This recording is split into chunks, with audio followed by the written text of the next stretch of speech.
Anyone who bought Breath of the Wild's expansion pass likely did so on the promise of its second story-focused installment, The Champion's Ballad. A grab bag of smaller additions may not be precisely what fans are clamouring for, but that might be its strength, as the Master Trials offers a couple of very pleasant surprises.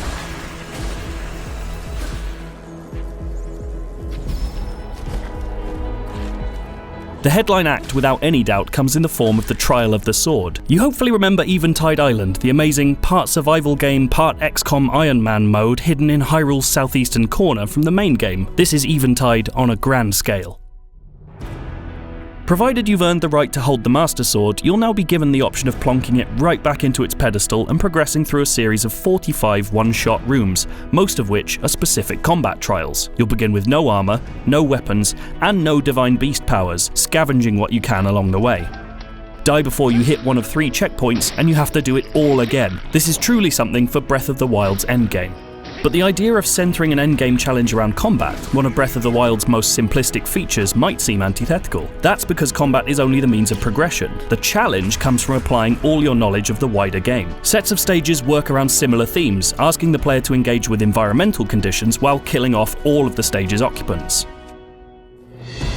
One set takes place entirely in a thunderstorm, another in a vertical wind tunnel of sorts. There are areas where you need to deal with constant cold without the clothing to withstand it, or simply defeat boss enemies with the scant resources you have left after all the preceding stages. Even its quiet interim stages are trials of a kind. You'll need to turn what little food you have into the most effective possible recipes and forage while you still can.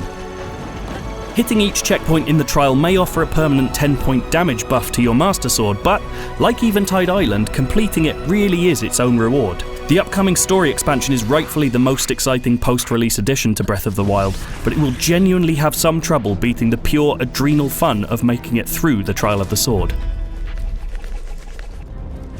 The Master Trial's other additions aren't quite as exciting, but they're certainly welcome.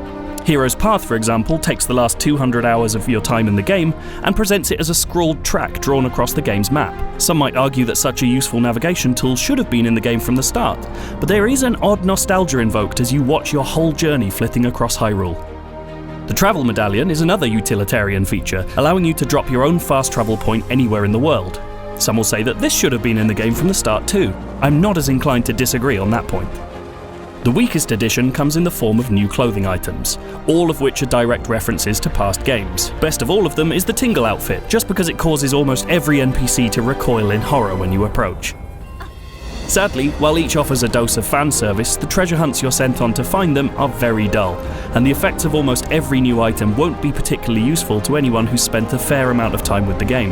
The Korok mask is the exception, shaking to alert you to one of the game's 900 hidden environmental puzzles.